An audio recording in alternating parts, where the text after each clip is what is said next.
Isang mapagpalang araw sa inyong lahat muli, no? Mga kapatid sa Paysawan, sa Malabon, Bagong Baryo.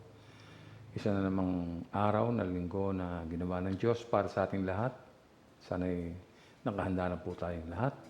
Kung kayo po'y nakahanda na, tayo po ay manalangin.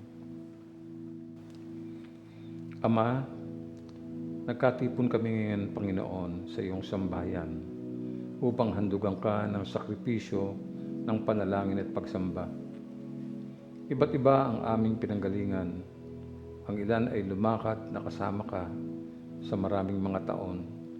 Yung iba ay nagsisimula pa lamang sa kanilang paglalakbay. Ang ilan ay malakas, samantalang iba naman ay mahina. Ang ilan ay puno ng kagalakan. Ang ilan ay nabibigatan. Ang pag-ibig mo sa amin ay pantay ang sukat. Ibinubuhos mo ang iyong pagpapala sa amin ng gusto sa sukat. Linisin mo ang aming mga puso, pagpalain at gabayan ang gawain ito sa tulong ng banal na Espiritu. Purihin ka, Ama, sa kaluwalhatian ng iyong anak na si Jesucristo. Amen. Kapagpalang umaga po muli, mga kasambahay, mga kapatid kay Kristo, no ha? Ang paksa natin ngayong umaga ay isa na namang paksa na kailangan natin pakinggang mabuti at unawain. No, ha? Halimbawa, nagtanong ka na ba sa iyong sarili kung talaga bang ikaw ay ligtas na o hindi? No? Meron ka bang pag-aagam-agam tungkol sa iyong kaligtasan? Meron ba? No? Well, ang sabi ng ilan, ligtas na raw sila. Ano po ang susunod?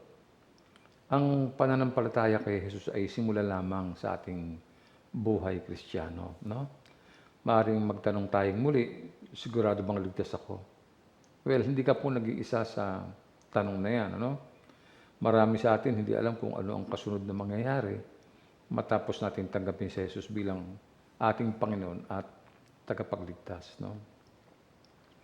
Kailangan kasi nating pahalagahan ang napakalaking pagpapala na ibinigay ng Diyos noong tubusin tayo at pagkaloob po tayo ng buhay na walang hanggan.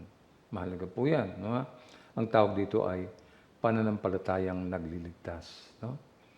Ngunit ang pananampalataya kay Jesucristo ay simula lamang sa ating bagong buhay. Alamin nga po natin ang mga mahalagang bagay na kailangan nating matiyak matapos nating makilala ang Panginoon. No? Tunghayan natin ang paksa natin ngayong umaga na may pamagat na ang katiyakan ng pananampalataya. Yan po ang ating paksa ngayong umaga. Kaya, ang pananalig kay Jesucristo ay, alam ba ninyo na isang aspeto ng ating kaligtasan. No, ha? At ang bautismo ay isang panlabas na paninindigan ng ating kaligtasan. Matapos tayong sumampalataya, siyempre, ang susunod na hakbang ay bautismo. No? Ang dalawang ito kasi ay magkasama at hindi dapat na paghiwalayin o maliitin ni naman. Ganito po kasi ang sinasabi sa Marcos 16:16. Ang sino mang sumampalataya at mabautismon ay maliligtas. Ngunit ang ayaw sumampalataya ay paparusahan. Sila po ang nagsabi niyan. No? Ang pagpapabautismo ay kailangang gawin ng isang nananampalataya matapos siyang tawagin at piliin. Tawagin at piliin. Kailangan makita natin kasi kung bakit ang pananampalataya at ang bautismo ay mahalaga. No? Ganito sinabi ni Apostol Pedro sa 2 Pedro 1:10. Kaya nga, mga kapatid, lalo kayong maging basigasig upang mapatunayan ninyong kayo ay tinawag at pinili ng Diyos. Kung ganito ang gagawin ninyo, hindi kayo matitisod. So, habang patuloy tayong natututo sa mga basihan tungkol sa katiyakan ng pananampalataya, napakahalagang pansinin ang pagkakasunod-sunod ng mga teksto, no, sa pagkakatawag sa atin bago ang pagpili. So, maingat nating pag-aralang mabuti ang nilalaman ng sulat ni Apostol Pablo sa mga taga-Roma. Ganito po ang sinabi niya sa Roma 8:30. Ang mga pinili niya noong pang-una ay kanyang tinawag. At ang mga tinawag ay kanya ring pinawalan sala. At ang mga pinawalan sala ay kanyang binahaginan ng kanyang kaluwalhatian. Yun po yun. Ulitin ko, gusto nyo, no? Yung mga pinili, no? Pinili pa niya noong una ay kanyang tinawag. At ang mga tinawag ay kanya rin namang pinawalang sala, no? At ang mga pinawalang sala ay kanyang binahagian ng kanyang kaluwalhatian. No? Punta natin yung Roman number 1. Pagpapalayang biyaya. Isa-isayin po natin yung sinabi ni Apostol Pablo. No, ha? Letter A, ang mga pinili. Ito po'y ayon doon sa binasa natin kanina, ang talata, doon po sa 8:30. No, ha? Ang mga pinili, ito po yung tinatawag na predestined. No? O yung mga nakatalagang mga tao. Predestined sila, o predestination. No? Resulta ito ng pagkakatawag sa kanila na pagkatapos ay binigyang katwiran at niluwalhati. No? Ito ay isang banal na kaloob mula sa Diyos. Ito ang pinanggagalingan po ng lahat ng mga pagpapala. Sa mga katwid, ito ang pinakaulo. No? Bukod sa pagpili, no? Letter B, kanyang tinawag. Sila po ay tinawag, no? Ayon sa layunin ng Diyos, mga pinawalang sala at niluwalhati. Ito ang batayan po ng katiyakang may pag-asa. No? Pinawalang sala sila sa pamamagitan ng pananampalataya. Ang nagpalaya sa kanila ay pananampalataya. Mga tinawag ng Diyos. No? Ang pagkakatawag sa kanila ay mula sa isang espesyal na biyaya. Okay? Kakaibang pagpapalang hatid ng biyaya. So, ang pagkakatawag sa kanila ay tiyak. Itinalaga na may pagluwalhati. Sa madaling salita po, itinalaga upang maligtas. Kita nyo? Ano pa ang kasunod? Letter C, kanya rin pinawalang sala. Hindi naman ang ibig sabihin na approve ang Diyos kung ang titingnan ay ang kanilang pananampalataya. Hindi naman po ganun lang. No? Kung matiyaga sa mga pagdurusa at sila itinawag, itinalaga at ginawang matuwid ng Diyos, nung igawad sa kanilang lahat ang kabanalan ng kanyang anak na si Hesukristo. Yun po yun. Kung bakit naging kumpleto siya ay nang igawad ang ating Panginoong Hesukristo sa buhay nila. Kung saan sila nga ay pinawalang sala sa lahat ng kasalanan at hindi na sila gagawaran ng anumang kaukulang parusa. Kailangan pakinggan yung mabuti. Sapagkat ang na-observe ko, maraming mga Christians ang akala ligtas na, no? Tapos na, wala na. No? Nakalimutan nila na yung pong kaligtasan ay simula pa lamang po yun. No? Hindi pa wala pa eh. No? After you believe, no? Magsisimula ka ng iyong mahabang journey. And this is life journey. No? Lifetime journey yan. Kaya, kailangan maintindihan natin. Puntahan natin yung letter D. Kanyang binahaginan ng kanyang kaluwalhatian. Nangungusap po ang apostol tungkol sa mga pinaging banal sa kabuuan at hindi sa partikular. Kasi, no, kung ito ang kahulugan, walang sino man ang tatawagin at maitatalaga at bibigyan ng katwiran, kundi yung mga may pambihirang kaloob lamang ng Espiritu. Pero nakakalungkot, ang marami ay walang interes sa biyaya at walang hanggang luwalhating handog ng Diyos. Nakakalungkot di ba? Yung iba rin, pa-easy-easy lang, no?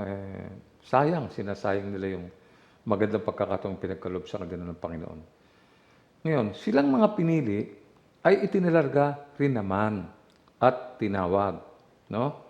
Kaya ang pagpapawalang sala sa kanila ang nagbigay ng karapatan na buuin sa wangis ni Kristo.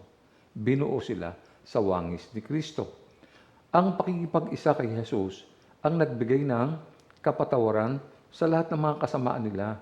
at nasisiyan sa lahat ng mabuti. So, ang mga pagkakaibang nakapaloob sa Roma 8:30, yung binasa ko, yung inisa-isa ko, no, ay maliwanag na pagkakasunod-sunod kung paano ginawa ng Diyos ang kanyang walang hanggang habag sa tao. So, sa talata, makikita natin ang pagkakaayos kung paano tinanggap ng mga Kristiyano ang pagpili sa kanila, pagkakatawag at pagpapawalang sala at ang pagluwalhati.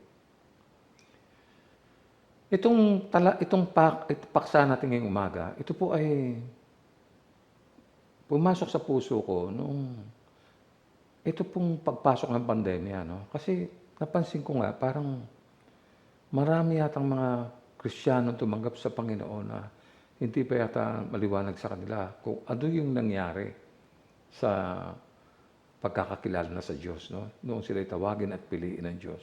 Mukhang hindi masyadong pumasok sa isip nila. Mukhang hindi nila masyadong napag-aralan yung bahaging yun, no? Sa kanilang conversion. Kaya, puntahan natin yung Roma number 2. Katibayan ng pananampalataya. Letter A, ang bagong kapanganakan. Ayun, no? Kung sasaliksikin po natin ang mga katibayan ng pananampalatayang nagliligtas, kailangan po nating suriin ang bunga upang makilala natin ang puno. No? Paano natin sila makikilala? Ipinahayag na po ng Panginoong Jesucristo yan sa Mateo 7:16 hanggang 18. Tunghayan po natin. Makikilala ninyo sila sa kanilang mga gawa. Mapipitas ba ang ubas sa puno ng dawag o ang igos sa matitinik na halaman? Mabuti ang bunga ng mabuting puno, subalit masama ang bunga ng masamang puno. Hindi maaring mamunga ng masama ang mabuting puno at hindi maaring mamunga ng mabuti ang masamang puno. Nakita niyo po, no? Napakaikli at napakapayak pero madaling maintindihan. Kita niyo, no? Kailangan makilala ang pagkakaiba ng totoo sa mga bulaang aral. Yun ang dapat nating intindihin mabuti, no? Ang mga tunay na aral ay magdadala sa mga makasalanan sa harapan ng Diyos. Yun po yun, no? Kinukumpirma nito at pinalalakas ang mga bagong namulat. Nabuksan ng mata, no? Hindi ito magagawa ng mga bulaang propeta sapagkat bulaan nga sila at hindi nagsasalita ng katotohanan. No? Hindi sila ipinadala ng Diyos. No? At ang malaking palatandaan ay hindi nila naaakay ang mga nasa kapangyarihan ni Satanas patungo sa Diyos. Hindi ho nababago ang tao sa kanila. No? Sapagkat yung pong mga pangaral nila ay alam natin na bulaan at wala sa katotohanan. Marami kasing mga, sa panahon po natin ngayon wala namang propeta na po no? Pero marami pa rin ang nagpo-propesya, no? O propesiya.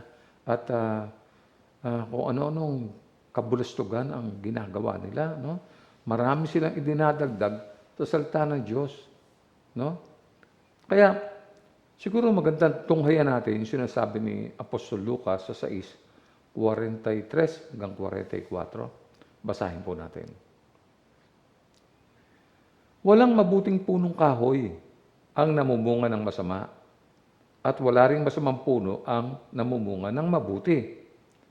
Nakikilala ang bawat puno sa pamamagitan ng kanyang bunga sapagkat hindi nakakapitas ng igos sa matitinik na halaman o ng ubas sa mga dawag.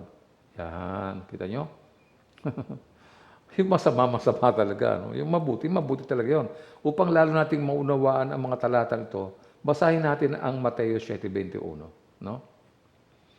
Hindi lahat ng tumatawag sa akin, Panginoon, Panginoon, ay papasok sa kaharian ng langit, kundi ang mga tao lamang na sumusunod sa kalooban ng aking Ama na nasa langit.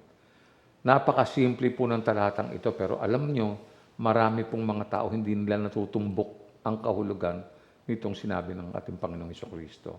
No? Kaya yung nagsasabing born again ka o ikaw ay naipanganak na muli, meron pong katibayan yan. No? Makikilala sila sa kanilang mga bunga. May katibayan. Hindi basta sabihin niyang ligtas na ako, okay na ako, born again na ako, ako'y Kristiyano na. Hindi po.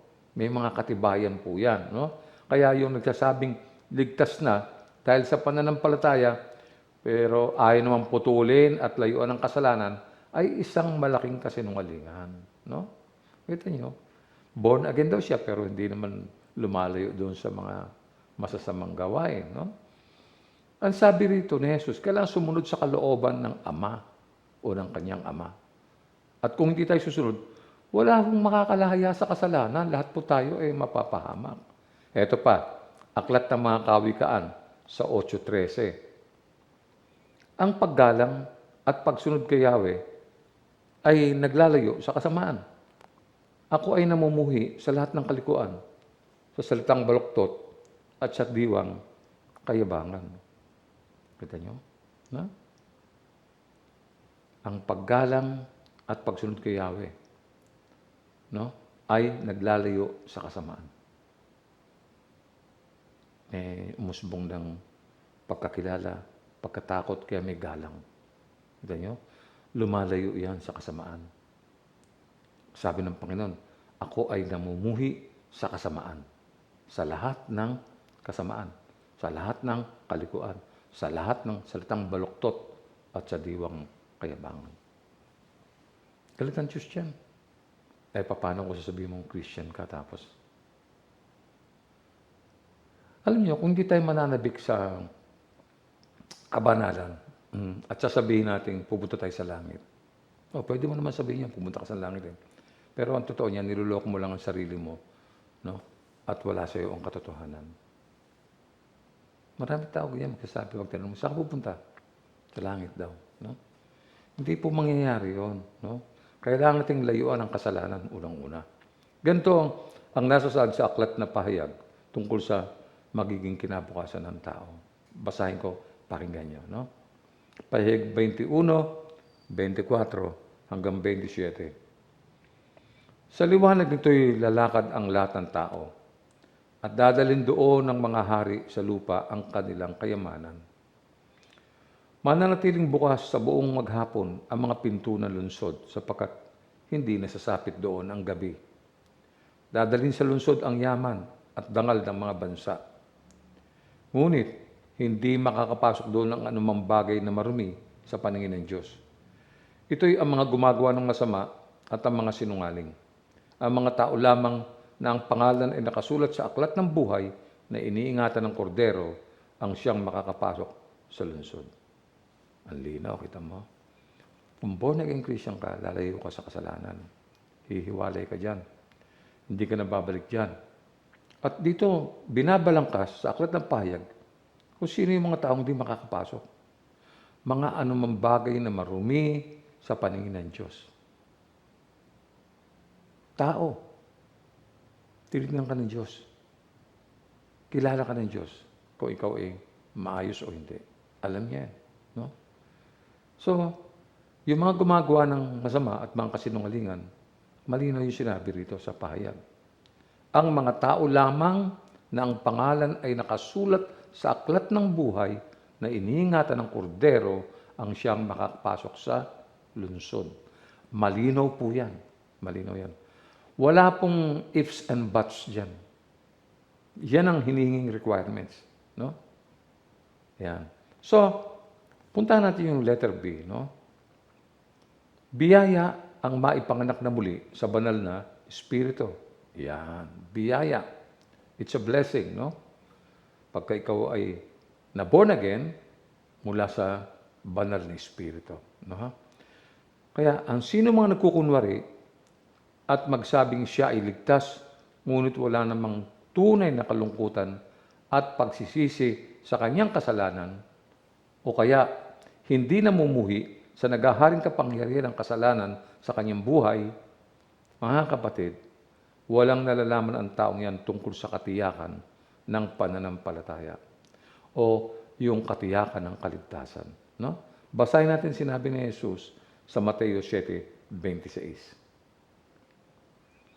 Ang bawat nakikinig sa aking salita, ngunit hindi naman nagsasagawa ng mga aral na ito, ay maitutulad naman sa isang taong hangal na nagtayo ng kanyang bahay sa may buhanginan. Na-take up na natin yan, di ba? Yung taong nagtayo ng tahanan o ng bahay sa may buhanginan. Pag dumating yung malakas na ulan, lalaking alon, lulubog yun at masisira. Wala ka ng pakikinabangan doon. Ganyan inuuri yung tao. Mga taong hindi nakikinig na salita ng Diyos. So ano pa ang ibig sabihin nito? No? Nakikinig lamang sa salita. Ngunit walang pagkaunawa sa mga salitang narinig niya. Kaya hindi siya makasunod eh. No? Hindi nananampalataya at hindi iniibig ang salita. Sa halip ay hinahamak lamang ito. Nakadepende lamang sa kanyang naririnig at nasisiyahan sa mga haka-hakang kaalaman na hindi maghahatid sa buhay. Kawawa naman, di ba? Kawawa naman. Imagine mo, ilang taon ka nasa church. Asang-asa ka, biro mo na ikaw kasama sa graduation day. Di ba? Ano pa po? Ito yung tao na hindi sumasampalataya sa mga aral ng Ebanghelyo ni nagpapasakop sa mga kautusan nito. Sa halip ay nagpapabaya sila sa lahat ng tungkulin ng relihiyon. No? Panlabas lamang ang ginagawa nila at hindi po nagmumula sa puso. Yun po yun. No? Madali silang ma-identify. No? Hindi rin umaasa sa pangalan at lakas ni Kristo. No? Ni sa kaluwalhatian ng Diyos. Hindi sila umaasa. Kundi nais lamang nilang makamtan ang buhay para sa kanilang sarili. Makikita mo sila. No? Sa loob ng church. Makikita mo yun. Ngayon, upang maunawaan ang katiyakan ng ating pananampalataya, makikita po ang malaking pagbabago ng tanggapin natin ang Diyos at ang katibayang tinanggap na niya tayo. Yun ang importante. No? Pag naman nakaupo ka, no? Nakaupo ka sa church, nagpipray ka. Di ba? Minsan, natutokso kang tanongin ang sarili mo. No? Ligtas kaya ako? No? Yung katiyakan ng pananampalataya. Ligtas kaya ako? No? Pupunta ba ako ng langit? Ayan. No? Ang isang batayan kung bakit po tayo tinanggap ng Diyos ay dahil sa ibinihis yung ibinihis na katwiran at katubusan ni Kristo sa atin. No? Tayo ay tinanggap nga noong muli tayong isilang sa pamamagitan ng banal na Espiritu. Yun. No? Pabalikan natin yan, tingnan natin at para maliwanagan tayo. Nasa Juan 3:5. Ganito po ang nakasulat. Sagot naman ni Jesus, pakatandaan mo, malibang ang isang tao ay ipanganak sa pamamagitan ng tubig at ng Espiritu, hindi ito makakapasok sa kaharian ng Diyos. Ang liwanag, no? Hindi ito makakapasok sa kaharian ng Diyos. Sino yung hindi makakapasok? Yung hindi na ipanganak sa pamamagitan ng tubig at ng Espiritu. Nakita niyo? Wala na po tayong pwedeng baguhin dyan. Sinabi ng Panginoon yan. Yan po ang mangyayari. Kung ano yung binabasa natin, yan po yun. Nakita niyo? Ulitin ko, no? Malibang ang isang tao ay ipanganak sa pamamagitan ng tubig at ng Espiritu, hindi ito makakapasok sa kaharian ng Diyos. Absolute po yan. Wala na pong ifs and no buts. Yeah? So, malibang maranasan ng tao ang bagong kapanganakan mula sa Espiritu ng Diyos at mabautismon, hindi ito makakapasok sa kaharian ng Diyos. Alam niyo, ito yung hindi maintindihan ni Nicodemus. Alam ba niyo, nung kausap niya si Jesus nung gabi? Hindi niya ito maintindihan, no? Ano sabi? Malibang ang isang tao ay maipanganak na muli, ayon po sa Biblia, hindi niya maunawaan ang tungkol sa kabanalan at mga bagay na espiritual. Kaya, wala siyang karapatan sa mga ordinansa ng Ebanghelyo o yung mga bagay patungkol sa kaharian ng Diyos. Nakita nyo? Hindi niya kasi nauunawaan na patungo siya sa kapahamakan. Wala siyang malay. No? Kaya, malibang ang isang tao ay maisilang sa Espiritu, hindi siya makakapasok sa kaharian upang makita ang Diyos. Kaya, muling nagsalita ang ating Panginoong Jesucristo dito po sa 1:3-6. Ang taong ipinanganak ayon sa laman ay laman, at ang ipinanganak ayon sa Espiritu ay Espiritu. Nakita nyo? Yung ipinanganak daw ayon sa laman ay laman. Yung ipinanganak sa Espiritu, Espiritu. Yun po yun. No? Ang salitang laman ay ginamit po dito, na ginamit dito ay nangangulugang tiwali, marumi, makasalanan. Yun po yun. No? Nasa laman po yun. Now, katulad sila ng kanilang mga magulang na tiwali at makasalanan. Sinusundan nila yung kung ano yung takbo ng buhay ng mga magulang nila. Ganun din sila. Ganyan po ang lupa nating kalagayan bago tayo nakakilala sa Diyos, bago tayo na-born again. No? Ang mga gawa ng laman ay nahahayag po yan. Kitang-kita po yan. At ito ay ang mga pangangalunya, pakikiapid, karumihan, yung mga kahalayan, etc. etc. Ngayon ay batid natin na ang kalikasan ng tao ay makasalanan. Alam natin yan. Kung ang tao ang gagawa ng paraan para sa kanyang sarili, hindi po niya mababago ang kanyang sarili at mananatili siyang karnal at marumi. Kailangan ng kapangyarihan ng Diyos. Ganyan. Ano pa? Batid na natin na ang epekto ng bagong kapanganakan ay iligtas ang tao. Na ang taong pinanganak sa Espiritu ay may katibayan ng kabanalan. Sundan natin yung mga aral kasi minsan napag-usapan nga namin sa morning devotion minsan na parang passive ang Christian. Dumating dili, hindi pa rin naintindihan sa tagal niya sa church. Hindi niya maintindihan. Hindi niya lubos na maunawaan kung ano nangyari.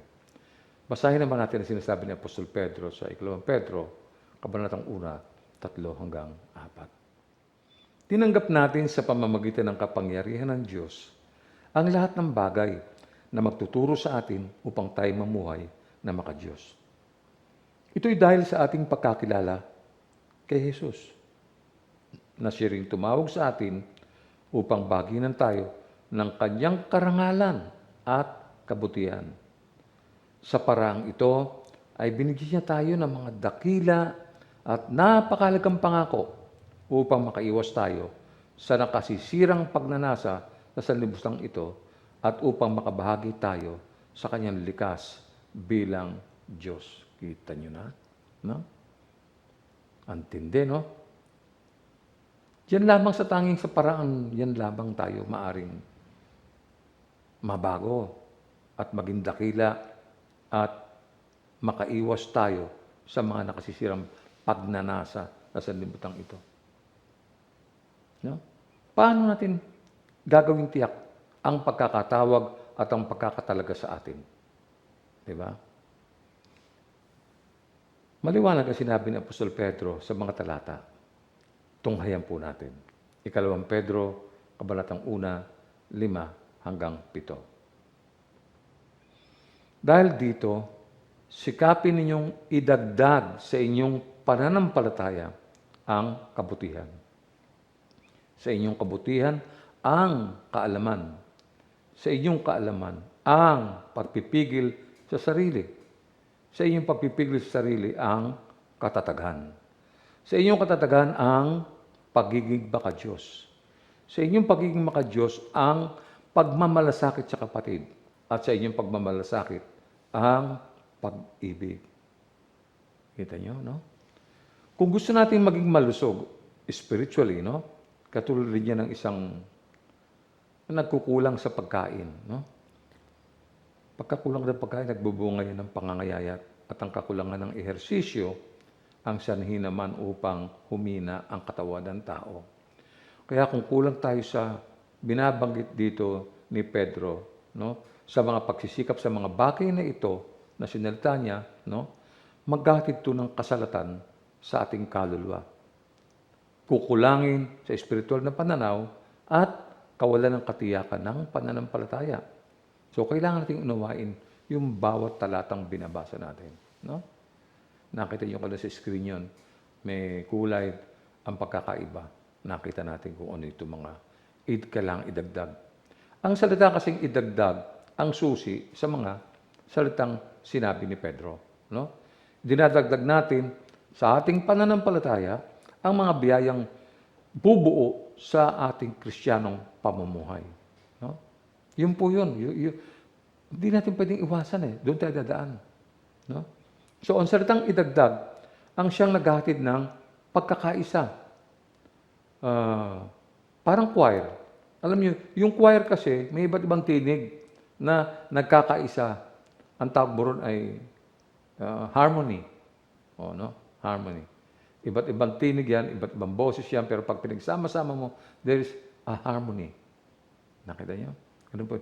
May harmonya. So, ang sinasabi ni Apostol Pedro dito ay katulad din ng sinasabi ni Apostol Santiago. Doon po sa Santiago 2:26. Basahin po natin. Patay ang katawang walang espiritu. Gayon din naman, patay ang pananampalatayang walang kasamang gawa. Ang linaw, di ba?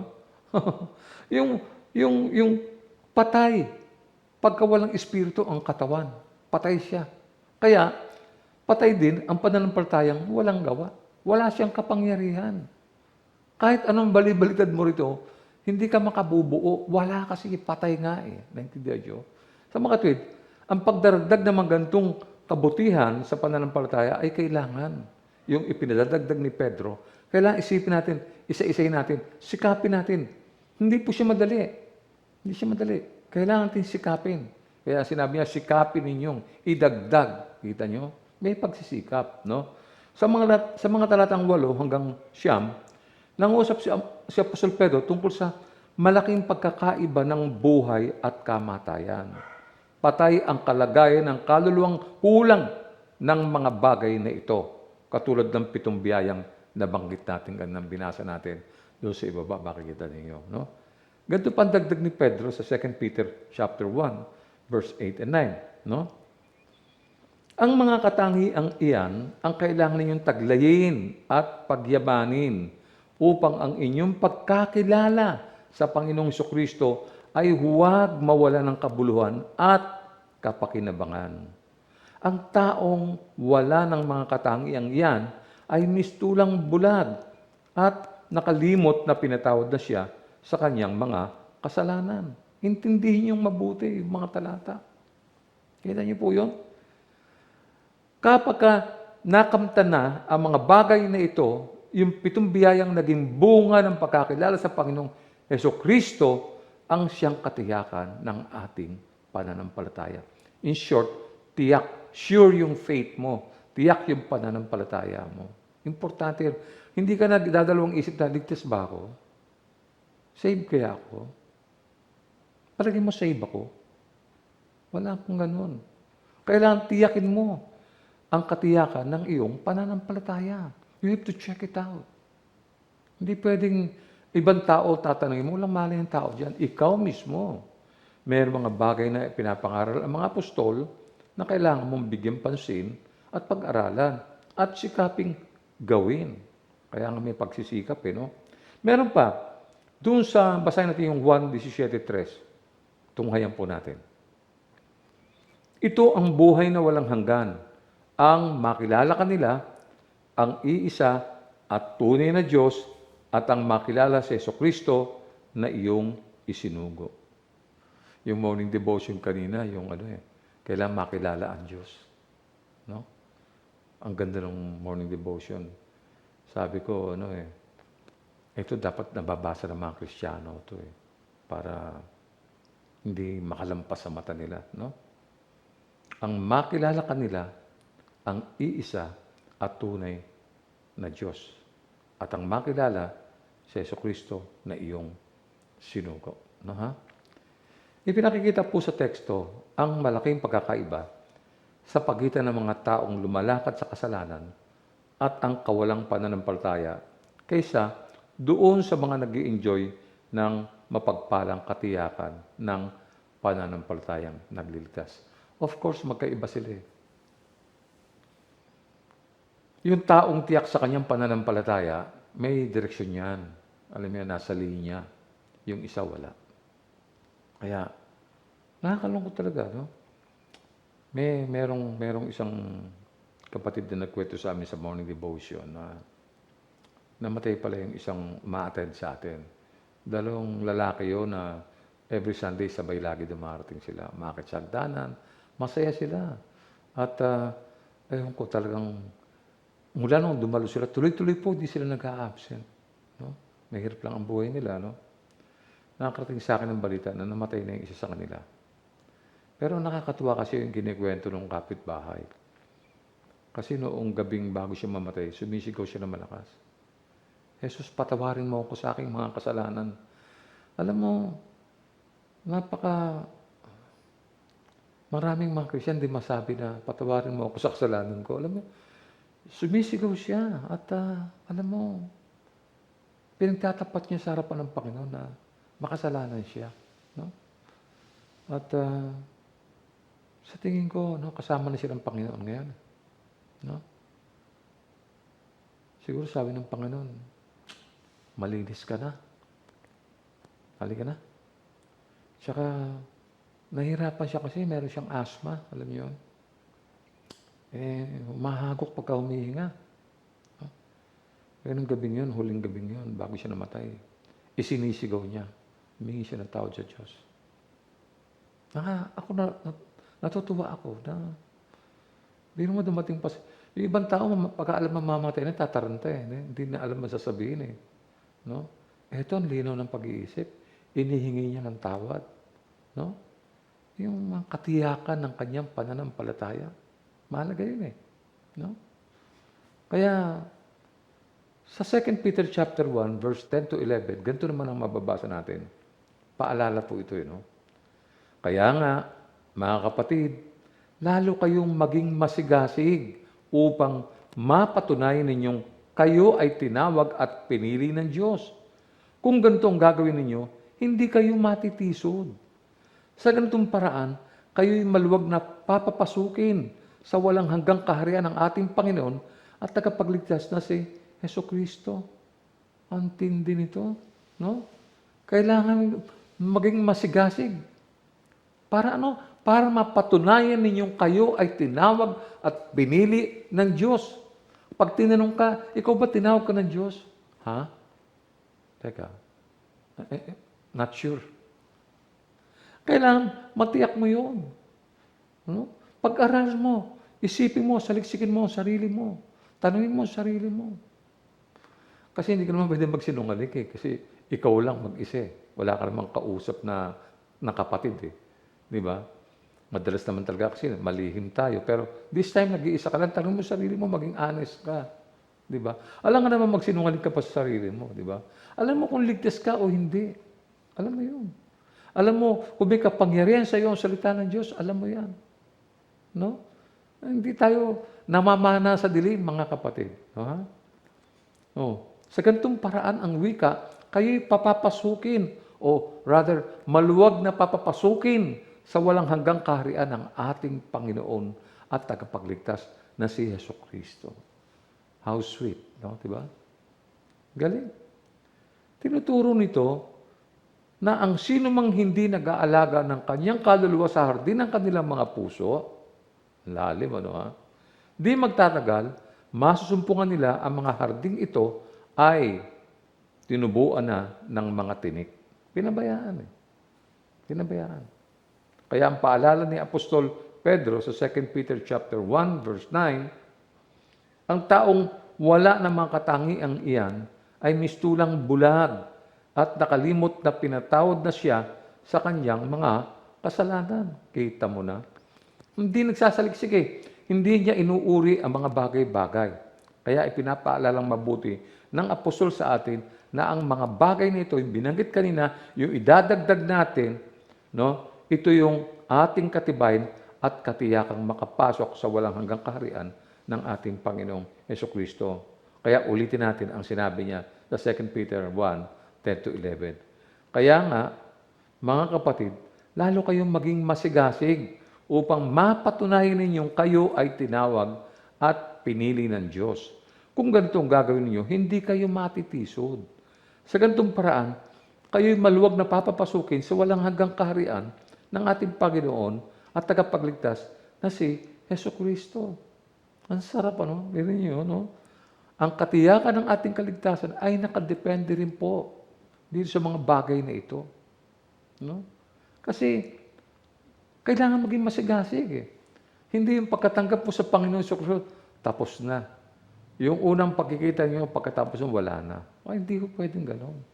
Habang dumadalo ka, habang lumalago ka, maraming bagay kang naiintindihan, lalo na yung mga pangaral ng Panginoon. No? Siyempre, gusto natin makatupad sa kalooban ng Diyos, di ba? Yun naman talaga ang kailangan gawin natin eh. Huwag yung sarili natin, kundi kung ano yung sinasabi ng Panginoon, yun ang tignan natin. Ma?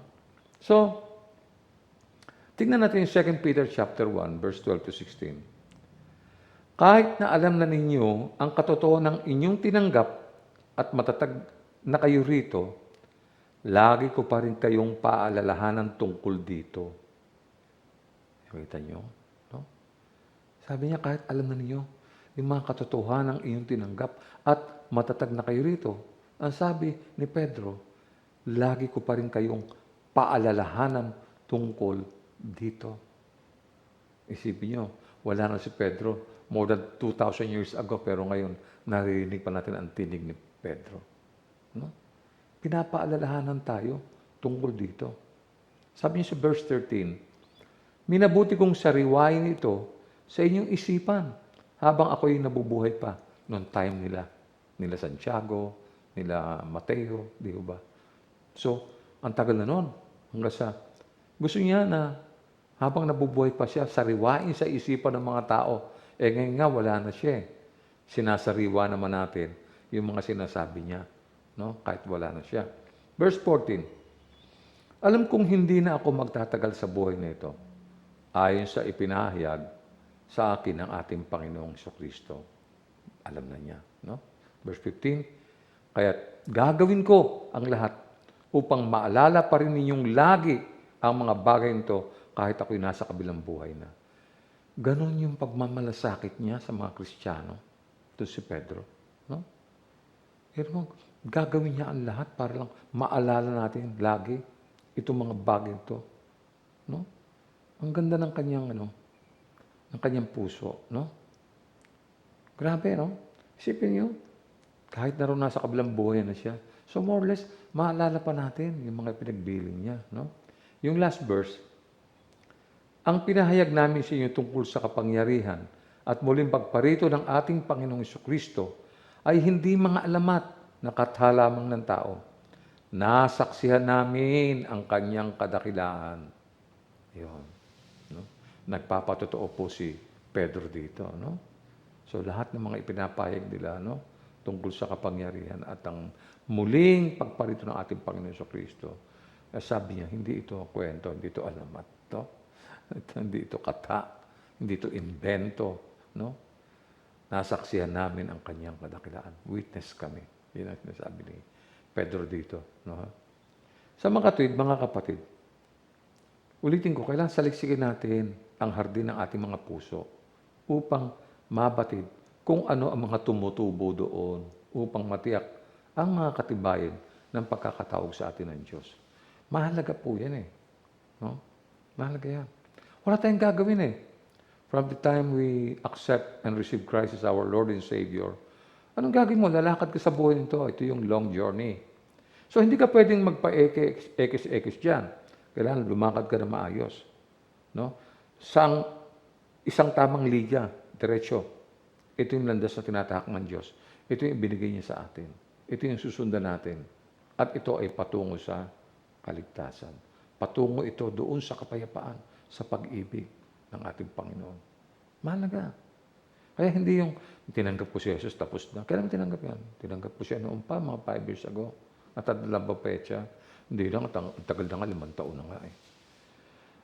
Tinanggap mo si Yesu Cristo, hindi mo alam kung kailan mo tinanggap. Nung nililigawan mo yung asawa mo, natandaan mo saan yung unang labas ninyo, sa kayo nagpunta. Di ba? Matatanda mo yun, anong petsa yun. Saan kayo kumain. Alam mo yun. Nung tanggapin mo si Kristo, tanda mo yun. Hindi pwede nakakalimutan yun. Kahit ilang taon na. Hindi pwedeng ganun, no? No? Kaya saliksikin natin ang ating puso, no? Huwag tayong magpapabaya kasi maraming mga taong ganyan na parang mainit lang nung una. Ngayon, medyo malamig na. Alam mo yun? Yung message nung Thursday ng morning, sabi ng Panginoon, hindi ko kailangan ang mga sakripisyo ninyo. Yung mga pag-atog ninyo, hindi ko kailangan yan. Kailangan ninyo ako. Balikan nyo yung devotion ninyo ng Webes. Nagagalit siya sa mga Israelita. Kasi, pagka maganda ang buhay, gano'n eh, no? Matigas ang ulo. Pagka naman may problema, ayun, no? Mahirap talaga, no? Kaya yung madali lang yung tanggapin ng Panginoon eh. Pero yung isa buhay ito, doon nagkakaroon ng problema. Doon mahirap talaga.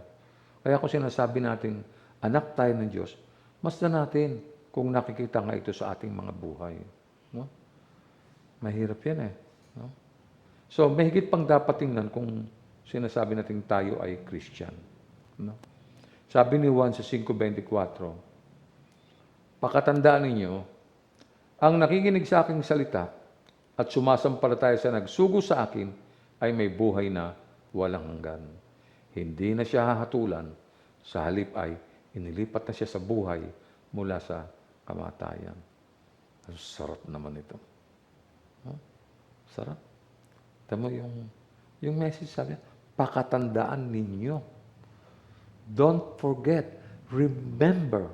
Ito mo? Yan po yun eh. No? Ang nakikinig sa aking salita at sumasampalataya sa nagsugo sa akin ay may buhay na walang hanggan. Hinahanap ang faith dito ng tao. Naniniwala ka ba dyan? Totoo ba? Sumasampalataya ka ba? Ano sabi doon sa mga sumampalataya? Hindi na siya hahatulan. Sa halip ay inilipat na siya sa buhay mula sa kamatayan. Perfect. Sarap ano? Sana ganyan lagi ang buhay natin, ano? Tama lang naman na idagdag natin ang mga bagay na ito na binabanggit ni Pedro, no? Sa ating pananampalataya. Habang nakakamta natin ang tunay na pagkakaisang magkakapatid. Obserbahan nga po natin ang sinabi ni Apostol Pablo sa unang Korinto 13:1. Makapagsalita man ako ng mga wika ng mga tao at ng mga anghel, kung wala naman akong pag-ibig, para lamang akong panang umaalingaw o pompyang na kumakalampag. Ano ibig sabihin nito? Kasi buhat pa kita pinag-uusapan natin yung pananampalatayang nagliligtas. Yung pananampalatayang ito, kailangan ingatan natin. Kasama dyan sa mga bungang, sinabi ng Panginoon sa mga naunang pag-aaral natin, yung bunga na pag-ibig. Kaya binanggit dito na kahit na nakakapagsalita ka ng wika ng mga tao at ng mga anghel, pero kung wala ka namang pag-ibig sa kapatid, para kang kampanang umaalingaw o pompyang na kumakalampag. Kasama kasi yan eh. Hindi, sa kanilang talata, unang-una binanggit yan eh. Yung kayong magkakapatid. So maliwanag po yan. No? Walang pagkakaisa ang mga may kulang ng mga bagay nito. Kaya ka na binanggit ko rin yung harmony. Kasi magkakapatid, magkakasama yan eh. Nagpapalakasan niya sa church, Walang nagsisiraan dyan, walang nag-aaway, wala yung mga kung ano-ano mga... Wala yun. Kailangan ang puso natin malinis, maayos, no? Yung kapatid mo, mahalin mo, no? Kahit na makulit, kaya mo na. Meron talagang makulit eh, no? Wala tayong magagawa dyan eh. Talagang kailangan tiisin sila at palakasin at unawain. Ha? So, Hindi lamang yan, no? Meron pang aral dito na maganda na mapupulot din natin sa mga ngaral 7, 4 hanggang 6. Ang sabi ng mga ngaral, mangmang ang isang taong nag-iisip ng kasayahan. Ngunit matalino ang isang taong naghahanda para sa kanyang kamatayan. Mas mabuting makarinig ng saway ng matalino kaysa isang mangmang ang pupuri sa iyo. Ang halakhak ng mangmang ay tulad ng siklab ng apoy, walang kabuluhan. Yun. Matalino pala yung taong naghahanda para sa kanyang kamatayan. Oo nga naman, mamamatay ka naman talaga. Isipin mo, yun yung huling-huling mangyayari sa buhay mo, hindi pa napaghandaan. Di ba? Yun yung huling-huling mangyayari sa buhay mo. Yun ang the end, yun ang ending. Tapos hindi mo pa natandaan. So dapat naghahanda ka pala para sa iyong kamatayan. Anong paghahanda? Bibili ka ng kabao na maganda, pipili ka ng magandang lupa na malaki para makapagtayo ka ng parang palasyo o sa sementeryo. Hindi po yun ang paghahandang sinasabi ng Biblia. Pinaghahandaan mo yung kamatayan mo, ayusin mo ang buhay mo. Nagsimula na ang Diyos at yung sinimula ng Diyos sa iyo, hindi niya iiwanan. Tuloy-tuloy yun. Pero kailangan hindi ka bumibitaw. So, yung pananampalataya mo naglilitas, ang lagi nasa isip mo. Pagka ganun, hindi ka maliligaw. Hindi ka malilihis sa buhay na nilalakaran mo. Yun ang importante. Nakita niyo? Naghanda para sa kanyang kamatayan. No? Ligtas ba ako o hindi? Pinaghahandaan mo yun eh. No, di ba? Kamusta ba ang kondisyon ko sa harapan ng Diyos? Maayos ba ako o hindi? Paghandaan mo yan. No? Saliksikin mo. Kung mamayang gabi mamamatay ako, makakapiling ko ba ang Panginoon o hindi? Oo, paghandaan mo yun. Yun yung mga paghahandaan. Hindi yung, ang mga tao di sa lupa, pinaghahandaan yung musuleo, di ba? Saan sila ililibing, saan sila, ayun, gano'n, no? Mali po yun. Yung mga tumanggap ng biyaya mula sa Diyos ay hindi pinangungunahan ng sarili niyang kalooban. Inaalam mo yung kanina pa yung pambungad ko pa lang eh. Ligtas ba ako? Importante yun eh. Kahit ulit-ulitin ko ito, tanong mo sarili mo, ligtas ba ako? Hindi ka pwede magsinungaling. Alam mo yun. Alam mo yun. Di ba? Kaya, basahin naman natin sinasabi ni Apostol Pablo sa Roma 12 hanggang 15. Ano sabi niya? Mga kapatid, hindi na tayo alipin ng likas na hilig ng laman, kaya hindi na tayo dapat mamuhay ayon sa katawang makalaman. Sapagkat mamamatay kayo kung namumuhay kayo sa katawang makalaman. Ngunit kung pinapatay ninyo sa pamamagitan ng Espiritu ang mga gawa ng katawang makalaman, mabubuhay kayo. Ang lahat ng pinapatnubay ng Espiritu ng Diyos ay mga anak ng Diyos.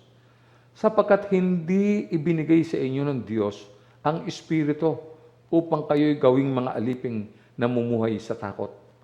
Sa halip, ibinigay sa inyo ang Espiritu upang kayo'y gawing mga anak ng Diyos. Kaya nakakatawag tayo sa Kanya ng Ama, Ama ko. Yun. Maliwanag na itinuturo po ng teksto ang basihan ng katiyakan ng ating pananampalataya ay ang gawin ang mga bagay na paulit-ulit ko sinasabi kanina. Ulitin ko ulit yung pagkakabasa, 2 Peter 1, 5-11. Dahil dito, sikapin niyong idagdag sa inyong pananampalataya ang kabutihan, sa inyong kabutihan ang kaalaman, sa inyong kaalaman ang pagpipigil sa sarili, sa inyong pagpipigil sa sarili ang katatagan, sa inyong katatagan ang pagiging makadiyos. Kita nyo? Ang pagiging makadiyos. Sa inyong pagiging makadiyos, ang pagmamalasakit sa kapatid. Ayan, binanggit ko kanina yan. Kaya may harmonya. Nakita niyo po yun? At sa inyong pagmamalasakit, ang pag-ibig. Ang mga katangiang yan, ang kailangan ninyong taglayin at pagyamanin upang ang inyong pagkakilala sa Panginoong Jesucristo ay huwag mawalan ng kabuluhan at kapakinabangan. Ang taong wala na mga katangiang yan ay mistulang bulag at nakalimot na pinatawad na siya sa kanyang mga kasalanan. Kaya nga, Mga kapatid, lalo kayong maging masigasig upang mapatunayan ninyong kayo ay tinawag at pinili ng Diyos. Kung ganito ang gagawin ninyo, hindi kayo matitisod. Sa ganitong paraan, kayo'y maluwag na papapasukin sa walang hanggang kaharian ng ating Panginoon at tagapagligtas na si Hesus Kristo. Wow! Nakita niyo po yun, no? Grabe. Ang sabi po sa verse 10, no? Kung ganito ang gagawin niyo, hindi kayo matitisod. Yung sinabi, mula sa may from verse 5 hanggang verse 11. Kung gagawin niyo ito, hindi kayo matitisod. Hindi kayo maapektuhan sa inyong faith, no? No? Ito kasi ay dumaloy sa pagbabagong buhay na ginawa ng Espiritu sa atin. Dumating yan naturally, no? Isipin niyo ang mga miserableng kalagayan ng mga taong tumalikod. Yung mga bastang tinamad na lang, alam yun. Wala lang, basta tinamad lang. Nag-vacillate, no? Tumalikod. Sa napakahalagang paalalang ito, kailangan maging masipag, may tapang, kaalaman, may pagtitimpi, etc. No? Gawing matalaga ang pagkakatawag at pagpili sa inyong pang hindi kayo mabigo sa inyong mga inaasahang pag-asa. Ako ayoko eh. No? Ayoko yung biglang nawala pangalan ko sa listahan. No? Nangyari na yan eh. Doon sa nung scouting namin. No? Nawala ang pangalan ko, hindi ako nakasama. Pero iba yun eh. Okay lang kasi hindi ako bored na gano'n eh. Pero ngayon, pag ikaw hindi nakasama, ang hirap, di ba? Tagal-tagal mong umaate sa church tapos, di ba? Tinawag tayo ng Diyos sa Kanyang salita at Espiritu. Tandaan nyo, pinili niya tayo, inihiwalay tayo sa sanlibutan kahit nandito tayo sa sanlibutan, no? Sa pamamagitan ng paglilinis sa inyo ng Espiritu Santo. Huwag niyo pong talikdan ang mga mahalagang pakinabang na ito. Sayang po yan, no? Kaya kung masipag at matatag ninyong gagawin ang mga bagay na ito, hindi kayo mabibigo. Ang ganda ng pangako ng Diyos eh. Hindi kayo mabibigo, no? Basahin natin yung isang liham ni Apostol Pablo sa mga taga-Galacia. Doon po sa Kabanatan 5, 22 hanggang 26. Sabi niya rito, ito pa yung isang tinatalakay natin kanina pa na yung pa binabanggit. Subalit ang bunga ng Espiritu ay pag-ibig. Yan. Kagalakan, kapayapaan, katiyagaan, kabaitan, kabutihan, katapatan, kahinahunan, at pagpipigil sa sarili. Walang batas laban sa mga ito. Yan.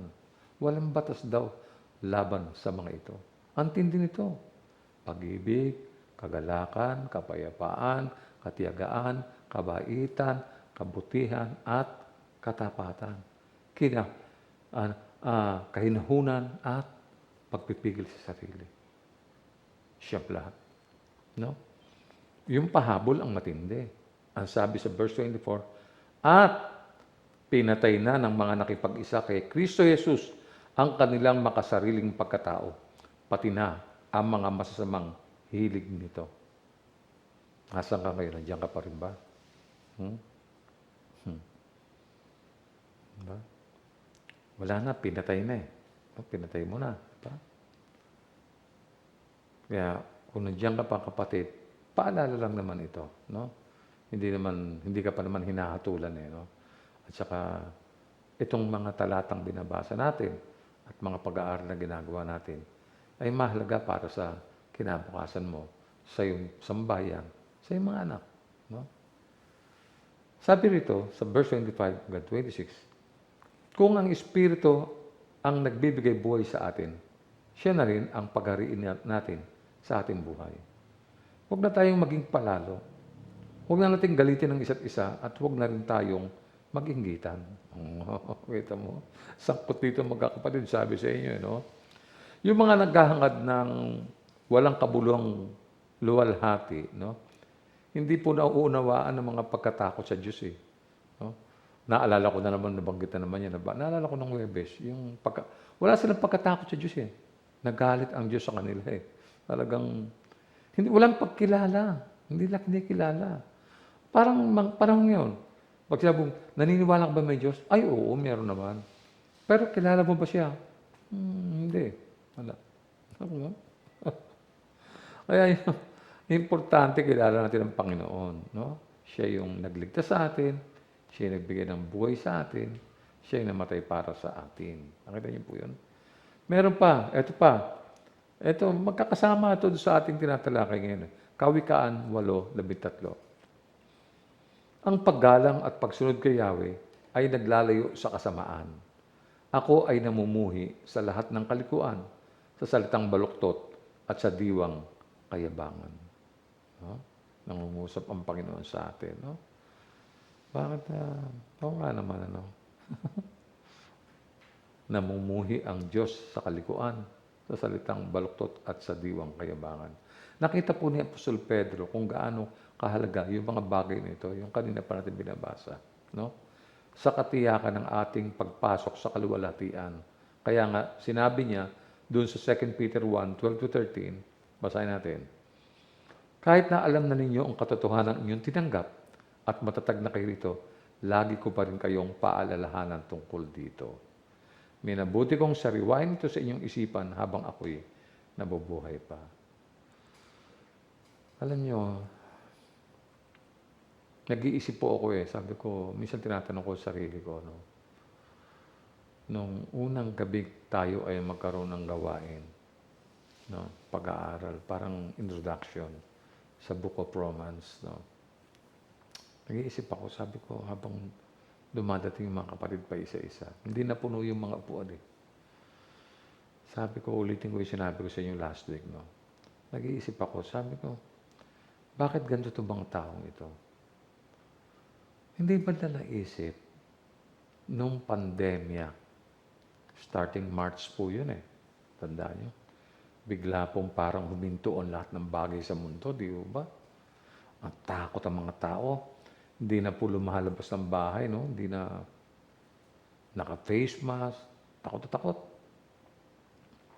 Ang problema, nasa bahay lang, walang trabaho, walang kikitain.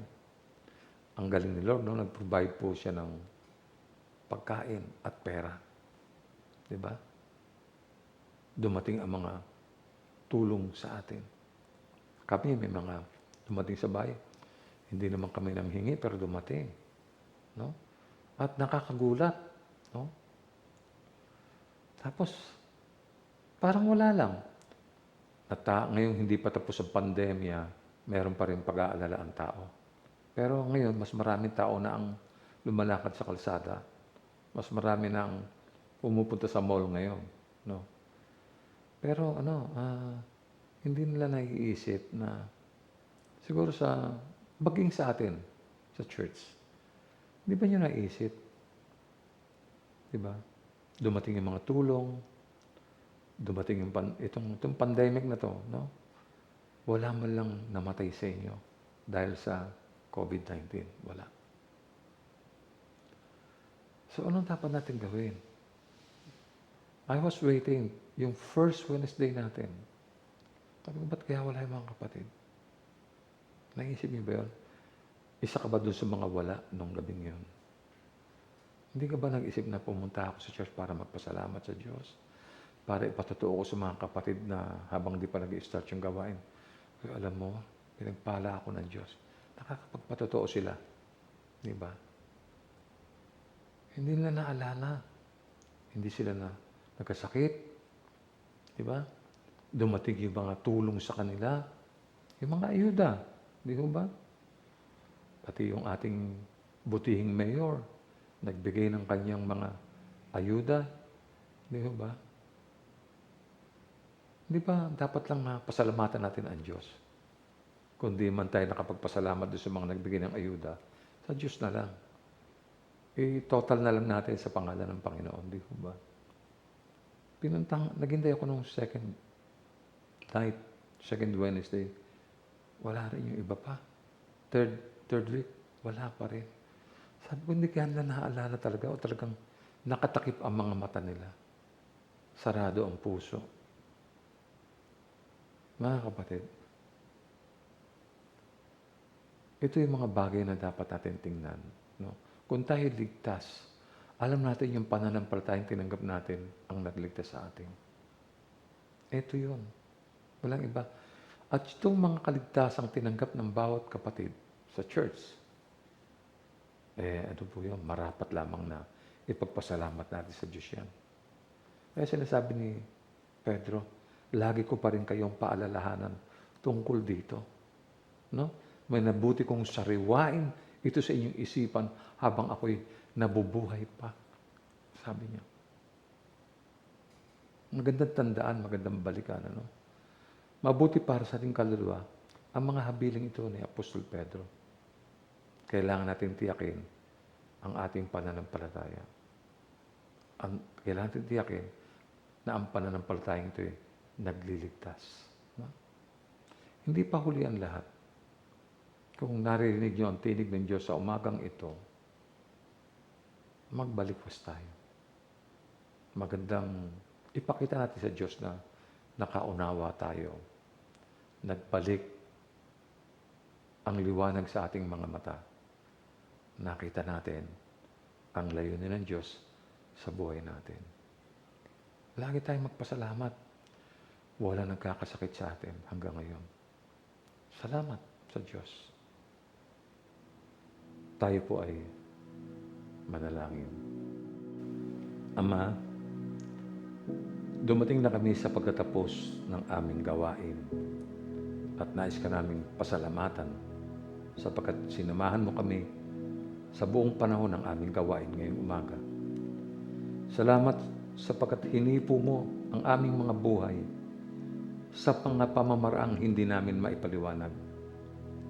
Dinala mo kami sa kaharian ng iyong kaluwalhatian at nais naming sabihin, salamat sa iyo, Ama. Patuloy nawa kaming samahan ng banal na Espiritu at naway laging matagumpay ang buhay na ito sa piling ng aming Panginoong Hesus. Salamat po sa kaligtasan. Salamat sa buhay na walang hanggan. Ito ang aming dalangin sa pangalan ni Jesus na aming Panginoon. Amen. Tanggapin po natin ang bendisyon mula sa Panginoon. Ang biyaya ng ating Panginoong Hesukristo at ang pag-ibig ng Diyos at ang pakikiisa ng banal na Espiritu ay mapa sa ating lahat ngayon at magpakailanman. At ang lahat ay magsabi ng Amen. Purihin po natin ang Panginoon at magbatian tayo sa isa't isa.